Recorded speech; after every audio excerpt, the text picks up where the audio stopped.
এই যে নদীকে কেন্দ্র করে একটা অসাধারণ ভিউ পয়েন্ট কিন্তু আমরা দেখতে পাচ্ছি। সিনেমা বলুন, সিরিয়াল বলুন, এই জায়গাটাতে কিন্তু শ্যুট দেখতে পারি। ব্রিটিশ সেনা নিহত হয়েছিলেন, মানে ভাবা যায় যে ব্রিটিশরা আক্রমণ করেছে, 200 বছর রাজত্ব করেছে, সেখানে কিন্তু মারাঠা রাজাদের কাছে তারাও কিন্তু পরাস্ত হয়েছিল। সেই দুটো সেতুর মাঝখান দিয়ে এই যে আমাদের ভ্রমণ যাত্রাটা, সেটা কিন্তু সত্যিই খুব অসাধারণ। যারা নতুন বিয়ে করতে ইচ্ছুক বা বিয়ে করার প্রস্তুতি নিচ্ছেন, তারা কিন্তু এখানে এসে অনায়াসেই প্রি ওয়েডিং শ্যুট করতেই পারেন। মাত্র 799 টাকায় আপনারা আনলিমিটেড খাওয়া দাওয়া এবং ওয়েলকাম টু লাভ টু ট্রাভেলের একটি নতুন ভিডিও নিয়ে আপনাদের সকলকে স্বাগত। Good morning. আজ 17ই সেপ্টেম্বর, মঙ্গলবার 2024। আজকে কিন্তু একটি বিশেষ দিন, বিশ্বকর্মা পুজো।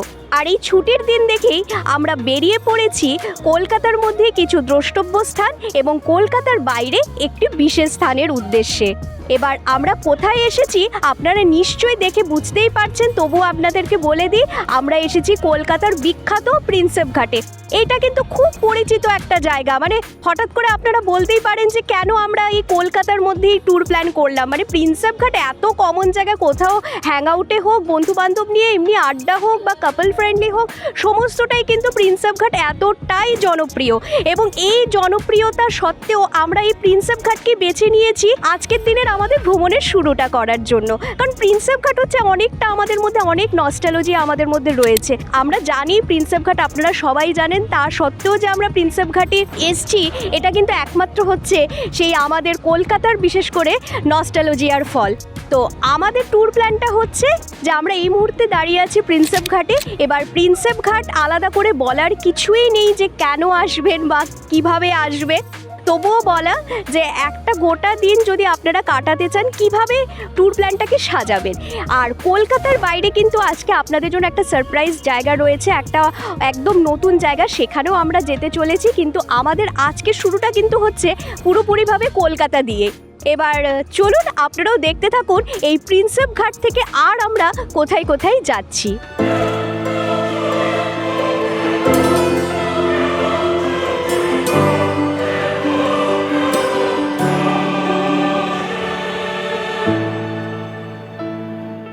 আপনারা অনেকেই জানেন প্রিন্সেপ ঘাট সম্পর্কে, তবুও বলে দিচ্ছি যে এই প্রিন্সেপ ঘাটের কিন্তু একটি ইতিহাস রয়েছে, যেটা একদম ছোট্ট করে সেই ইতিহাসটা বলে দিচ্ছি।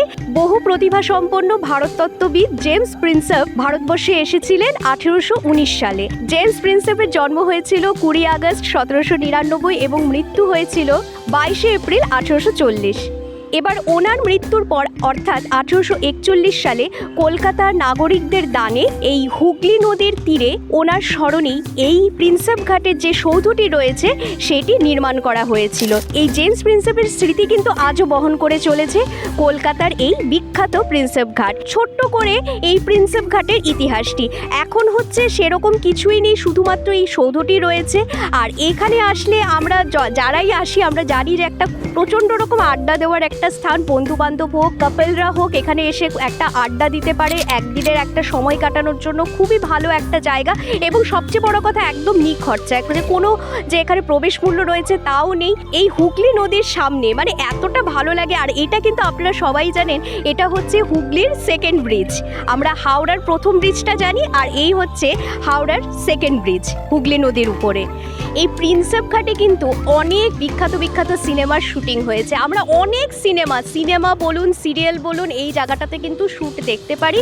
এবং আপনারাও যদি কোনো ব্যক্তিগত শর্ট ফিল্ম হোক বা যাই হোক, কোনো কিছু যদি শ্যুট করতে চান, এখানে শ্যুট করতে পারবেন। তাছাড়া আজকাল কিন্তু খুব প্রি ওয়েডিংয়ের চল শুরু হয়েছে। যারা নতুন বিয়ে করতে ইচ্ছুক বা বিয়ে করার প্রস্তুতি নিচ্ছেন, তারা কিন্তু এখানে এসে অনায়াসেই প্রি ওয়েডিং শ্যুট করতেই পারেন।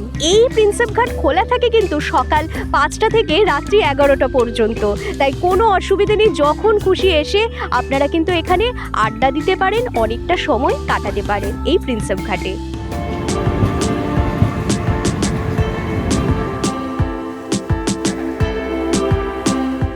এই মুহূর্তে আমরা দাঁড়িয়ে আছি প্রিন্সেপ ঘাটের একদম গঙ্গা তীরের সামনেই। এই দেখুন গঙ্গার জল কেমন উপচে পড়েছে।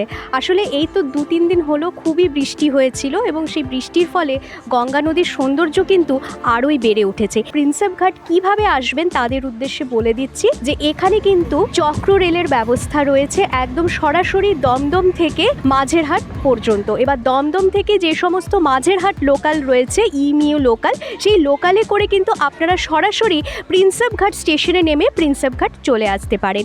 এছাড়া তো বাই রোডে অজস্র বাবুঘাট, প্রিন্সেপ ঘাট, বিবাদীবাগ আসার যে সমস্ত বাস রয়েছে, যেই বাসগুলো আপনারা ধর্মতলা হোক, শিয়ালদা হোক এবং হাওড়া থেকে কিন্তু অনায়াসই পেয়ে যাবেন। এই দেখুন এত বড় করে স্বচ্ছ ভারত মিশনের অ্যাড দেওয়া আছে, সেই ক্যাম্পিং পোস্টারের সামনেই কিন্তু নিচের অবস্থাটা একটু দেখুন। মানে মানুষজনের মানে কিছু বলে লাভ নেই যে কবে আর সচেতনতা আসবে। মানে এত জায়গায় এখানে এত সুন্দর করে ডাস্টবিন ব্যবস্থা করে দিয়েছে যে সেখানেই আপনারা ফেলুন, সেটাও বলা হচ্ছে। বড় করে একটা বিজ্ঞাপনের পোস্টার এখানে রয়েছে, সেই পোস্টারের সামনেই কিনা এইভাবে নোংরা করে রেখে দিয়েছে। এবার আপনারাই বলুন, মানে এই জিনিসগুলো সত্যি কথা, মানে আপনারা যদি আসেন মানে আপনাদেরকেও খুব মানে আমাদের এটা বিনীত অনুরোধ, এই ধরনের জিনিস করবেন না, কারণ এইভাবে কিন্তু প্রকৃতিটা অনেকটাই নষ্ট হচ্ছে এবং প্রকৃতির সৌন্দর্য এইভাবে বিনষ্ট করা কিন্তু আমাদের উচিত নয়। এই প্রিন্সেপ ঘাটে কিন্তু নৌবিহারেরও ব্যবস্থা রয়েছে, দেখতেই পাচ্ছেন এত সুন্দর নৌকোর ব্যবস্থা রয়েছে গঙ্গার মধ্যে। আপনারা কিন্তু চাইলে নৌবিহার করতে পারবেন। এখানে নৌবিহার করার রেট হচ্ছে 400 থেকে 500 টাকা। সিজন অনুযায়ী কিন্তু এই রেট ওঠানামা করতেই থাকে এবং আপনারা আসলে সেটা আপনারা দরদাম করেই নেবেন। এবং এখানে কিন্তু নৌবিহার করানো হয় 30 মিনিট করে। প্রিন্সেপ ঘাট এলে কিন্তু একবার তবে আপনারাও এই নৌবিহারের আনন্দ কিন্তু উপভোগ করতেই পারেন। আমরা কিন্তু প্রিন্সেপ ঘাট থেকে বেরিয়ে অনেকটাই এগিয়ে হেঁটে এসেছি। অনেকটাই এগিয়ে আসার পর মৎস্য উর্বশী বলে একটা স্ট্যাচু আছে, সেই স্ট্যাচুটার সামনে আমরা এই মুহূর্তে রয়েছি। আপনারা যদি ফেয়ারলি ঘাট অথবা বাবুঘাটের দিক থেকে আসেন তবে প্রিন্সেপ ঘাট পাওয়ার একটু আগেই কিন্তু মৎস্য উর্বশী স্ট্যাচুটি পাবেন। এইখান থেকে মানে এই ভিউ পয়েন্টটা থেকে কিন্তু হুগলির দ্বিতীয় সেতুটি দেখতে অসাধারণ লাগে। এবারে আমি জানি না আমাদের ক্যামেরার লেন্সে কতটা ঠিকঠাক ধরা পড়েছে, কিন্তু আমরা যেটা খালি চোখে দেখতে পাচ্ছি এখান থেকে হুগলির দ্বিতীয় সেতুটির যে ভিউ সেটা দেখতে অসাধারণ লাগছে। আপনারা যদি বিকেলবেলা আসেন তবে তো অসাধারণ সূর্যাস্ত এখান থেকে দেখতে পাবেন। এই যে আপনারা দেখতে পাচ্ছেন এটা কিন্তু হচ্ছে গোয়ালিয়রের মনুমেন্ট। এই মনুমেন্টটি স্থাপন করা হয়েছিল 1847 সালে। ভারতবর্ষে ব্রিটিশ পাকাপাকিভাবে শাসন করার পূর্বে কিন্তু শেষ আক্রমণ করেছিল গোয়ালিয়রে। এবার গোয়ালিয়রের যে মারাঠা রাজারা ছিলেন তাদের কাছে কিন্তু ব্রিটিশদের অনেকটাই কিন্তু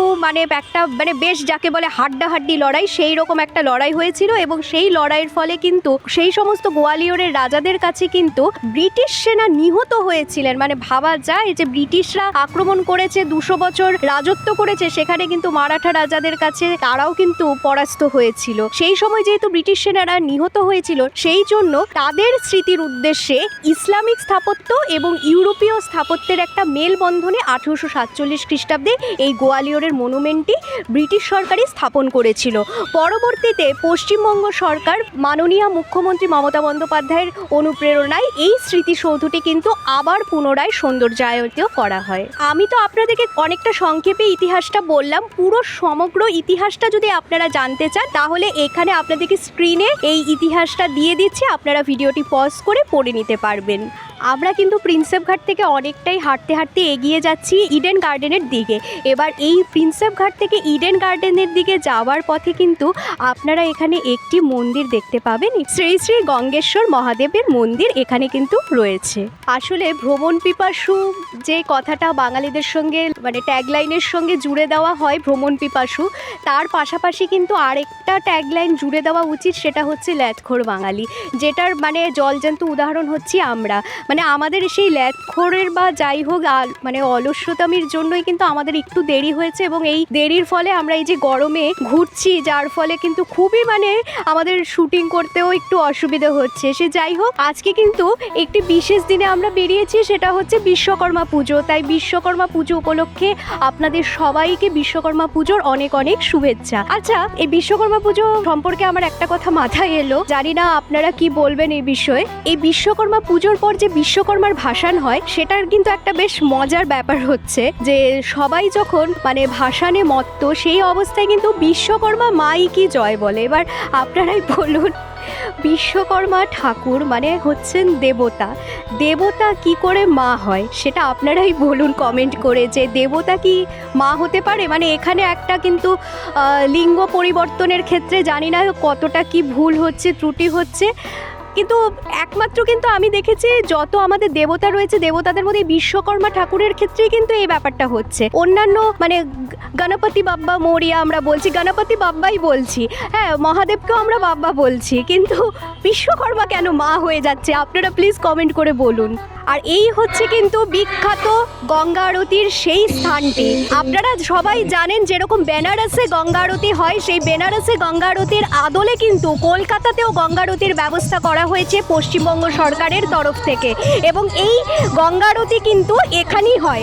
আমরা একদিন গঙ্গা আরতি দেখতে এসেছিলাম, সেই ভিডিও ফুটেজ আপনারা দেখতে পাবেন এই ভিডিওতে। আপনারা চাইলে সন্ধেবেলা, আপনারা যারা গঙ্গা আরতির দেখেননি কলকাতার গঙ্গা আরতি, আপনারা সন্ধেবেলা 5:30টার সময় আসলে এই গঙ্গা আরতি উপভোগ করতে পারবেন। এই হুগলি নদীর তীরে গঙ্গা ঘাটের সামনে যে এই এতটা সৌন্দর্যায়ন করা হয়েছে, অর্থাৎ প্রিন্সেপ ঘাট থেকে বাবুঘাট পর্যন্ত এই পুরো অঞ্চলটা জুড়ে কিন্তু অনেক বসার ব্যবস্থা করা আছে, আপনারা অনেকেই জানেন। আর এই বসার জায়গায় কিন্তু আপনারা অনেকটা সময় যদি নিরিবিলিতে সময় কাটাতে চান তবে কিন্তু কলকাতার মধ্যে এই জায়গাটি হচ্ছে একদম আদর্শ স্থান। এই মুহূর্তে আমরা দাঁড়িয়ে রয়েছি ওয়েস্ট বেঙ্গল ট্যুরিজমের জেটি ঘাটে। আপনারা যদি গঙ্গাবক্ষে লাইভ সানসেটের উপভোগ করতে চান তবে এইখানে কিন্তু একটা সানসেটের প্যাকেজ রয়েছে শনি এবং রবিবারের জন্য।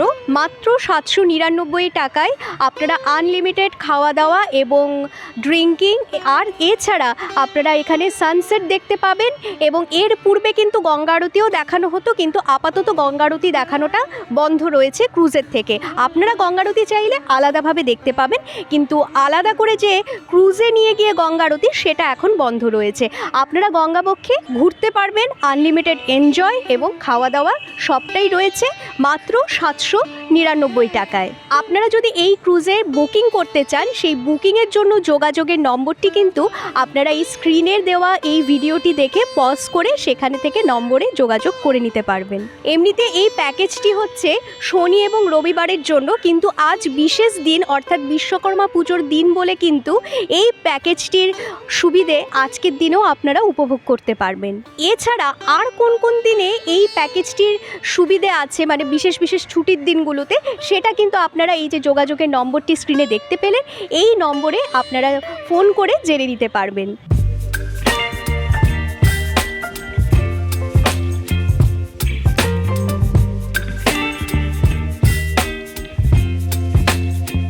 এখানটায় দাঁড়িয়ে কিন্তু গঙ্গাকে অনেকটাই ভালো করে উপভোগ করা যায়, গঙ্গা নদীকে।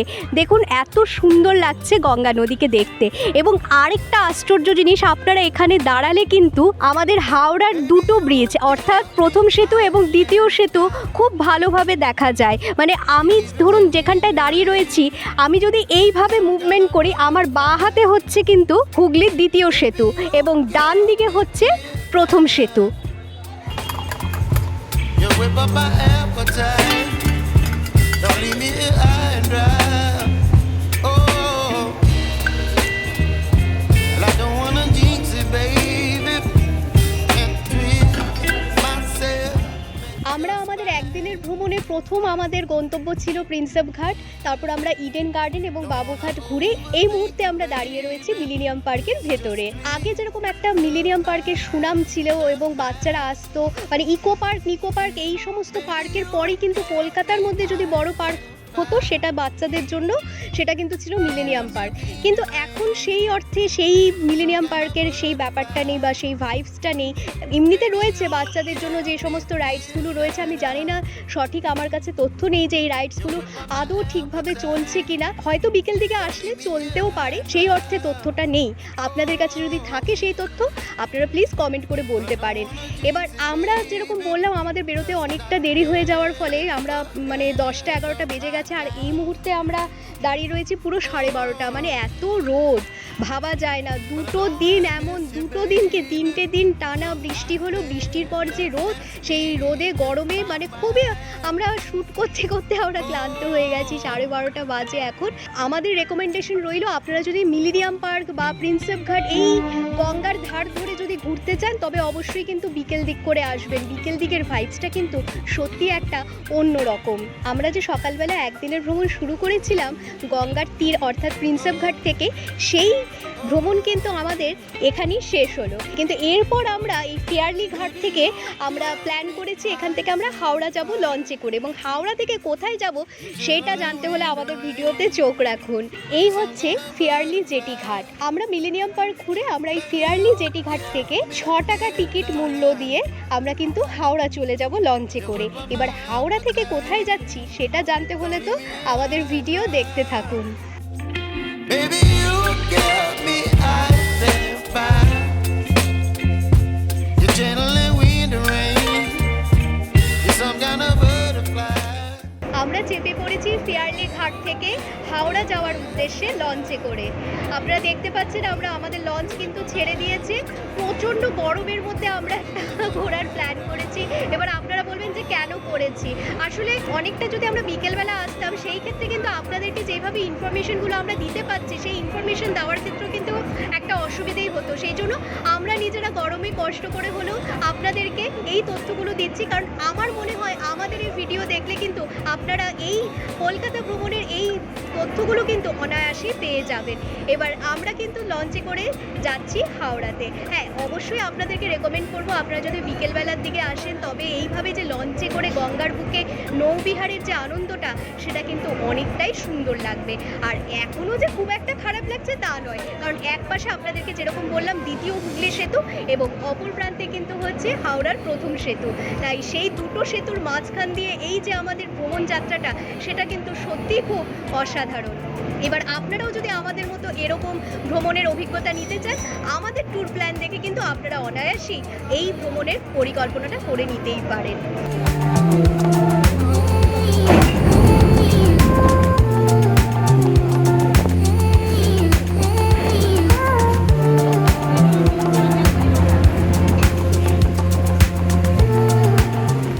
মাত্র 6 টাকায় কিন্তু আমরা 5 মিনিট সময় লাগলো এই ফেয়ারলি ঘাট থেকে হাওড়া পৌঁছে গেলাম। এই দ্রব্যমূল্য বৃদ্ধির যুগে যেইভাবে সমস্ত জিনিসপত্রের দাম বাড়ছে বা ট্রান্সপোর্ট মানে আমাদের পাবলিক ট্রান্সপোর্টেরও যেইভাবে দামের বৃদ্ধি হয়েছে, সেখানে যে লঞ্চের ভাড়াটা যে এতটাই চিপ বা এতটাই যে সস্তা এবং এই এতটা কম স্বল্প মূল্যে যে আমরা ট্র্যাভেল করতে পারছি, এই হচ্ছে অনেক মানে বড় পাওনা আমরা বলতে পারি। আজকে তো আমরা একটা বিশ্বকর্মা পুজো ছুটির দিন দেখে বেরিয়েছিলাম, কিন্তু এমনিতে যে অফিস টাইমে যে অফিস যাত্রীদের যে একটা উপচে পড়া ভিড়, সেই সময় কর্মব্যস্ত জীবনে যে মানুষ কাজের জন্য বেরোচ্ছে সেই সময় কিন্তু লঞ্চে সত্যি একটা মানে উপচে পড়া ভিড় দেখার মতো। এবং সেই ভিড় সামলাতে যেভাবে পশ্চিমবঙ্গ সরকার এতটা স্বল্প মূল্যে যে এখনও চালিয়ে যাচ্ছে, সেই জন্য কিন্তু পশ্চিমবঙ্গ সরকারকে ধন্যবাদ।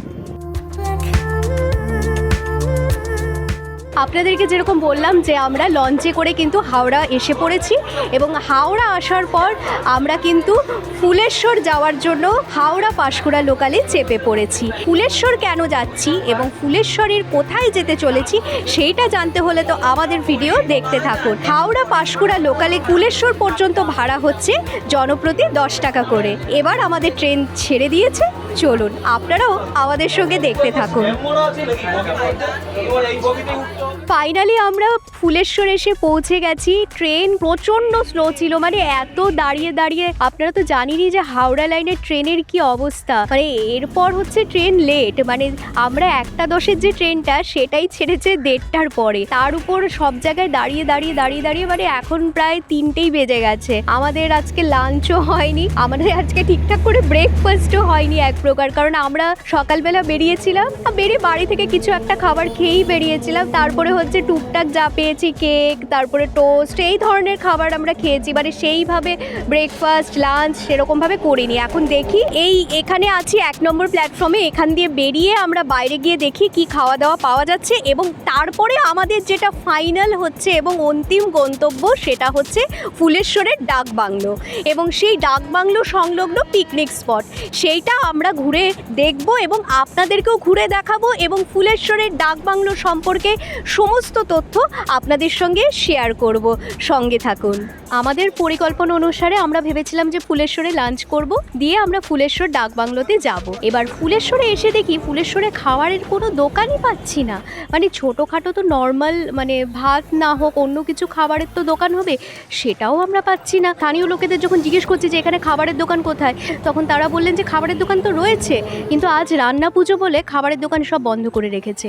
এবার আপনারাই বলুন, রান্না পুজো তো খাওয়ার জন্যই করা হয়, মানে রান্না করে আগের দিন আমি জানি না, কারণ আমি এই এপার বাংলার লোক নই বলে আমি ঠিক বলতে পারবো না রান্না পুজোর ব্যাপারটা। আপনারা যারা রয়েছেন তারা ভালো বলতে পারবেন, কিন্তু আমি যেটা শুনেছি যে রান্না পুজোর বিশেষত্ব হচ্ছে যে আগের দিন রান্না করে পরের দিন সেই রান্নাটা মানে ভাদ্র মাসে রান্না করে আশ্বিন মাসে খায়, মানে এরকম একটা ব্যাপার রয়েছে। তো সেখানে যদি লাঞ্চই আমরা করতে না পারলাম তাহলে কিসের রান্না পুজো জানি না, আপনারাই কমেন্ট করে বলুন। অজ্ঞতা আমাদের লাঞ্চের ব্যবস্থা হলো সেই জল মুড়ি, আর কি মুড়ি বলতে সেই ঝাল মুড়ি নিলাম আর সঙ্গে একটু ঠান্ডা জল, এই দিয়ে আজকের লাঞ্চটা আমরা করব ভাবছি। আপনারা 1 নম্বর প্ল্যাটফর্মে এই যে ব্রিজটা দেখতে পাচ্ছেন, এখান দিয়ে উঠে বেরিয়ে গেলে এই যে রাস্তাটা, এই রাস্তাটা ধরে এবার যে রাস্তাটা এদিক দিয়ে সোজা চলে গেছে, এটাই হচ্ছে কিন্তু ফুলেশ্বর ডাকবাংলো যাওয়ার রাস্তা। এবার আমরা এখানে সবাইকে জিজ্ঞেস করে যেটা জানলাম যে এখান থেকে মাত্র হাঁটা পথে 10 মিনিট মতো লাগবে। এবার চলুন আপনারাও দেখতে থাকুন আমরা কতক্ষণে ডাকবাংলো পৌঁছচ্ছি। আমরা এখানে মিনিট 10 যেহেতু লাগবে আমরা হেঁটে যাচ্ছি, আপনারা চাইলে টোটো করেও কিন্তু ফুলেশ্বর ডাকবাংলো পৌঁছে যেতে পারেন। আমরা ফুলেশ্বর পিকনিক স্পটে প্রায় চলে এসেছি।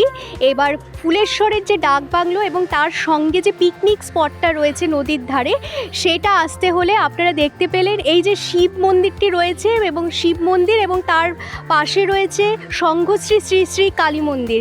সেই সংঘশ্রী কালী মন্দিরের বিপরীতে যে রাস্তাটি চলে এসেছে সেই রাস্তাটা ধরে কিন্তু আমরা এগিয়ে চলেছি। এবার চলুন আমরা দেখছি আর কত দূর যেতে হচ্ছে। বেশিক্ষণ লাগলো না, স্টেশন থেকে ওই মিনিট 10ই লাগলো, মিনিট 10-এরও মনে হলো কমই লেগেছে। যাই হোক, আর হয়তো মিনিট 2 আমাদেরকে সেই স্পট পর্যন্ত হেঁটে এগিয়ে যেতে হবে। চলুন আপনারাও দেখতে থাকুন।